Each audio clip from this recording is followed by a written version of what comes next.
to be with him. As if I hadn't wanted to be with him. I was literally trying to improve our relationship by working on myself first.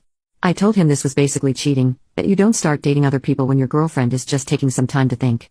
But he said there was no relationship left to cheat on after I'd made it clear I didn't want to communicate with him.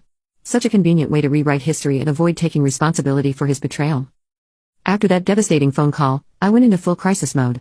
There was no way I was going to let some workplace flirtation destroy 5 years of my life. Luke was obviously going through some kind of rebound situation, and I needed to snap him out of it before he did something he'd really regret.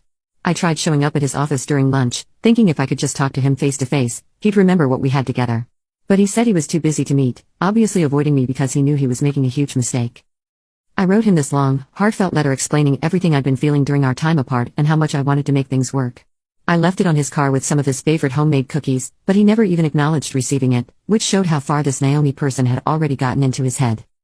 I started checking his social media obsessively, which was torture, but I needed to understand what was happening. Suddenly, he was posting pictures of hiking trails and coffee shops, places we used to go together, but now he was clearly going with her.